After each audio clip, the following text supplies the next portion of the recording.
নমস্কার বন্ধুরা, সুপর্ণা সেশেলে আপনাদের সকলকে জানাই স্বাগত। সবাইকে জানাই স্বাধীনতার ৭৫তম বর্ষের প্রীতি, শুভেচ্ছা ও ভালোবাসা। আজকে আমি আপনাদের দেখাবো মাছের রাজা ইলিশ দিয়ে তৈরি অভিনব পদ ইলিশ বিরিয়ানি। চলুন দেরি না করে রান্নাঘরে যাই। এই ভিডিওটি স্কিপ না করে পুরোটা দেখার অনুরোধ রইল। যদি ভালো লেগে থাকে তাহলে লাইক, শেয়ার, কমেন্ট ও সাবস্ক্রাইব করতে ভুলবেন না। আর পরবর্তী ভিডিও নোটিফিকেশানটা সবার আগে পেতে নিচে থাকা বেল আইকনটিতে ক্লিক করে দেবেন। ইলিশ বিরিয়ানি করতে লাগবে ইলিশ মাছ, বাসমতি চাল, বিরিয়ানি মশলা, মিঠা আতর, জিরে গুঁড়ো, পেঁয়াজ সেদ্ধ বাটা, আদা ও কাঁচা লঙ্কা বাটা, হলুদ ও কাশ্মীরি লঙ্কার গুঁড়ো, গোটা গরম মশলা, গোলাপ জল, কেওড়ার জল, নুন, ঘি, পেঁয়াজ কুচি, টক দই ও দুধ। প্রথমে মাছটাকে নুন, হলুদ ও লঙ্কার গুঁড়ো দিয়ে ভালো করে মাখিয়ে নিয়ে 10 মিনিটের জন্য রেখে দেবো।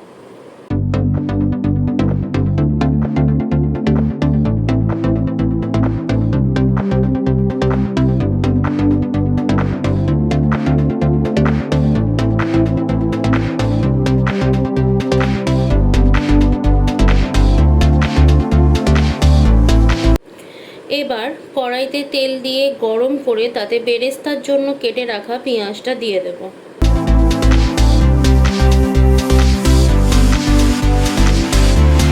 পেঁয়াজগুলো বাদামি লাল রং না হওয়া অবধি নেড়ে যেতে হবে। এগুলো বাদামি লাল রঙের হয়ে গেছে। এবার এগুলোকে বাটিতে তুলে নেব।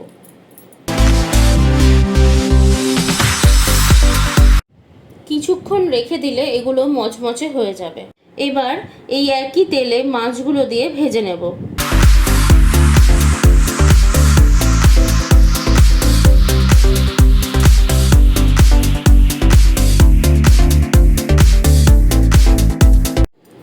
মাছ বেশি ভাজা যাবে না, তাতে মাছের স্বাদটা চলে যাবে। তাই 1 মিনিট করে দুটো পিঠ ভেজে নিতে হবে।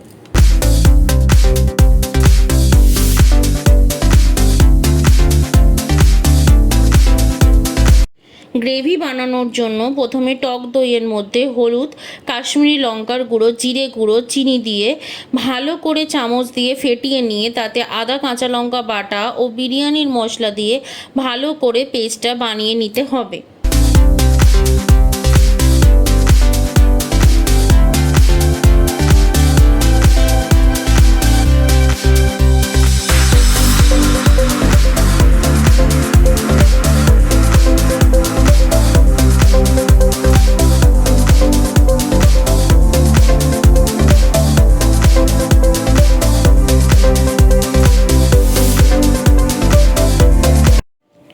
এরপর তেলের মধ্যে পেস্টটা দিয়ে তাতে 2 চামচ পেঁয়াজ বাটা দিয়ে ভালো করে নাড়িয়ে নিয়ে কষতে দিতে হবে যতক্ষণ না তেল থেকে মশলা ছেড়ে দেয়।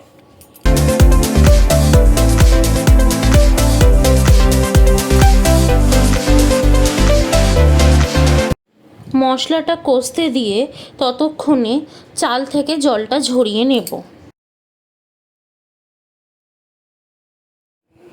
তারপর একটি পাত্রে জল দিয়ে তাতে পরিমাণ মতো নুন, তেজপাতা ও গোটা গরম মশলা দিয়ে জলটাকে ভালো করে গরম হতে দিতে হবে।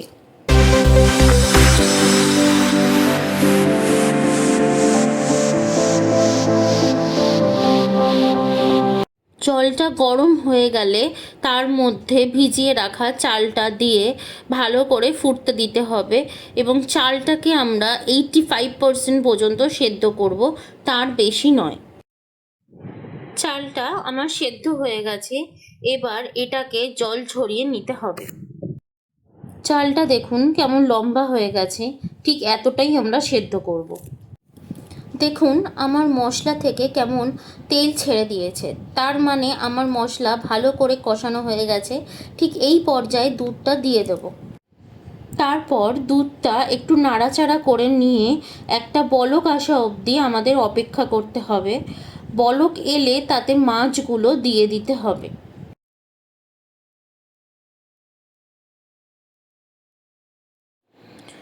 বেশি নাড়াচাড়া করলে ইলিশ মাছ ভেঙে যেতে পারে, তাই হাতা দিয়ে মাছের ওপরে ওপরে গ্রেভিটা দিয়ে দিতে হবে যাতে মাছে ভালো করে মশলাটা ঢুকতে পারে।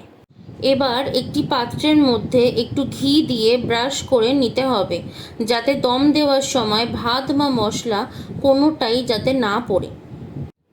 ঘি ব্রাশ করে নেওয়ার পর একটু গ্রেভি দিয়ে দেব নিচে, তাতে টেস্টটা ভালো আসে। এবার এর ওপর ভাতের একটা লেয়ার করে দিয়ে তার ওপর মাছগুলো দিয়ে দিতে হবে।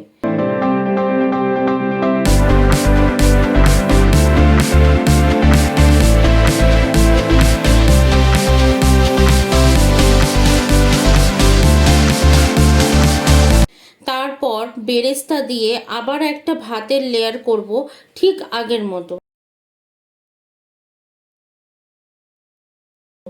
তারপর ভাতের লেয়ারের ওপর গ্রেভিটা দিয়ে তার ওপর বেরেস্তা ছড়িয়ে দিয়ে তাতে বিরিয়ানির মশলা, কেওড়ার জল, গোলাপ জল দিয়ে দিতে হবে।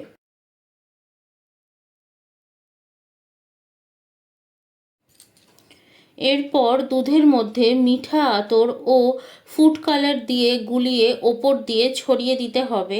আপনি চাইলে ফুড কালারের বদলে কেশর ভিজিয়ে ওই দুধটাও দিতে পারেন। শেষে ওপর থেকে ঘি ছড়িয়ে দিলাম। এরপর ঢাকা দিয়ে দমে 15 মিনিটের জন্য বসিয়ে দেব। দমটা যাতে ভালো করে হয় তার জন্য পাত্রের ঢাকনার ওপর একটা ভারী কিছু বসিয়ে দিতে হবে। আপনি চাইলে আটা দিয়েও মুখটা আটকে দিতে পারেন। 15 মিনিট হয়ে গেছে, ঢাকনাটা সরিয়ে নিলাম। দেখুন আমার চালগুলো কত সুন্দর দমে সেদ্ধ হয়ে গেছে। আমার ইলিশ বিরিয়ানি রেডি। এবার একটা পাত্রে তুলে নেব। দেখুন কত সুন্দর লাগছে দেখতে এবং খেতেও অসাধারণ ছিল। আপনারা বাড়িতে তৈরি করুন আর সবাইকে খাওয়ান। আমাকে কিন্তু কমেন্টে জানাতে ভুলবেন না কেমন লাগলো আপনাদের। এছাড়া যদি আপনারা অন্য কোনো রেসিপি দেখতে চান আমার চ্যানেলে, তাহলে আমাকে অবশ্যই কমেন্টে জানাবেন।